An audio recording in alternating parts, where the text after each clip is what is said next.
మాజీ MP Vivek MLA Balka Suman ఒకరిపై ఒకరు మాటల యుద్ధానికి దిగారు. మొన్నటి వరకు పెద్దపల్లి పార్లమెంట్ టికెట్ ఇస్తామని విశ్వాసం కల్పించి మోసం చేశారని వివేక్ ఆరోపించారు. అసెంబ్లీ ఎన్నికల్లో టీఆర్ఎస్ అభ్యర్థుల గెలుపునకు కృషి చేసిన తనపై అధికార పార్టీ నేతలు బురద జల్లుతున్నారని ఆరోపించారు.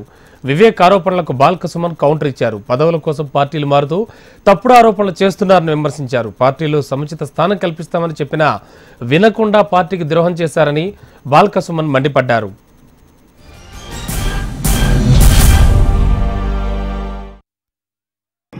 మొన్నటి వరకు నాకు టికెట్ ఇస్తానని చెప్పి నాకు విశ్వాసం ఇప్పిస్తూ మొన్న అసెంబ్లీ ఎలక్షన్లలో కూడా ఎంత కృషి, అందరు ఎమ్మెల్యేలు ఎవరైతే నన్ను పిలిచినారో అక్కడ పోయి నేను టీఆర్ఎస్ పార్టీ అభ్యర్థులను గెలిపించడానికి చాలా కృషి చేయడం జరిగింది. కౌంటింగ్ అయిన తర్వాత టీఆర్ఎస్ పార్టీ అభ్యర్థులకు తక్కువ ఓట్లు వచ్చినాయని చెప్పి తప్పుడు సమాచారం నా మీద బురద జల్లడం జరిగింది.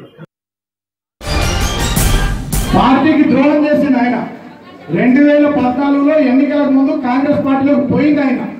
2014లో నా మీద ఓడిపోయి సాగు తప్పి కన్నునట్టుగానే మళ్ళా అధికారం లేదని అధికారం కోసం టీఆర్ఎస్ పార్టీలోకి వచ్చింది ఆయన. అయినప్పటికీ కూడా కేసీఆర్ గారు ఆయనను గౌరవించి రాష్ట్ర ప్రభుత్వానికి సలహాదారు పదవులు ఆయన నియమించాడు. అయినప్పటికీ కూడా ఆయనకు భవిష్యత్తులో సముచిత స్థానం ఇస్తామని చెప్పినప్పటికీ కూడా పార్టీ లైన్ లో పనిచేయకుండా మొన్న జరిగినటువంటి ఎన్నికల్లో స్వయంగా తన సోదరుని వేరే పార్టీ నుంచి బెల్లంపల్లిలో మా టీఆర్ఎస్ పార్టీ అభ్యర్థి దుర్గం చిన్నయ్య గారి పైన వాళ్ళ సోదరుని నిలబెట్టి టీఆర్ఎస్ పార్టీని ఓడించాలని చూసినాడు. అదేవిధంగా మా కపులీశ్వర్ గారు సీనియర్ ఎమ్మెల్యే 56,000 మెజార్టీతో వారు గెలవాలి ధర్మపురిలో. వారి దగ్గర వేరే పార్టీ వాళ్ళకి సహకరించి వారిని ఓడించాలని కుట్ర చేసినాడు.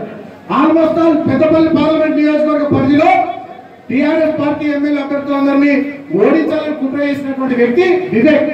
పార్టీకి ద్రోహం చేసింది నువ్వు.